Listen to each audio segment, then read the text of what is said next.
அவர் இஷ்டத்துக்கு அவர் இருந்தது தான் தப்பா போச்சு. அவரு கேட்கறதுக்கு ஆள் இல்லாம போனது தான் தப்பா போச்சு அந்த இடத்துல.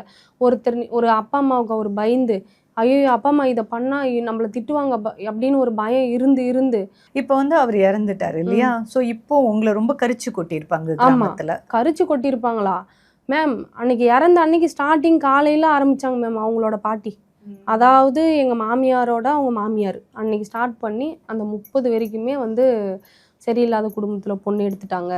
அவங்க அப்பா, அம்மா சரியில்ல. இப்போ இது உங்களுக்கு எவ்வளவு பெரிய ஷாக்கா இருந்தது?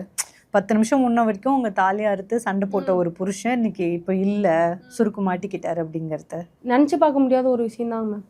ஏன்னா உங்களுக்குமே வயசு வேற 20. வயசு தொடர்ந்து 20. ஒண்ணொன்னா நடந்துட்டு அது இருக்கும்போது வந்து நான் நெனச்சே பார்க்கல. அப்படி பண்ணிப்பாரு அப்படின்றதெல்லாம் நான் நெனச்சு பார்க்கல. ஆனா அவரு இறந்துட்டாரு அப்படின்னு அத நான் என்னால ஏத்துக்க முடியல, நம்பவும் முடியல. அப்ப நான் உட்காந்து அழுதுகிட்டு தான் இருக்கேன். எனக்கு அழுகையும் வரல. அழுகை வருது. ஆனா எத நெனச்சு அழுவுறது? எத நெனச்சு அழுவுறதுன்னே தெரியல. நீ பண்ண கொடுமைய நெனச்சு அழுவுறதா? உன்ன நம்பி வந்த நான் இப்ப 2 குழந்தைய கையில வச்சிருக்கேன். எங்க போறதுன்னு அழுவுறதா? எங்க அம்மான்னா கேட்பாங்க நம்மள.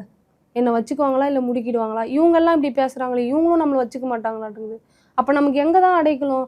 நம்ம பெருசா வந்து மாட்டிக்கிட்டோம். அப்படின்ற மாரி எனக்கு அது மட்டும் தான் மைண்டுக்குள்ள ஓடிட்டே இருந்துச்சு. எனக்கு மெச்சூரிட்டியே இல்ல.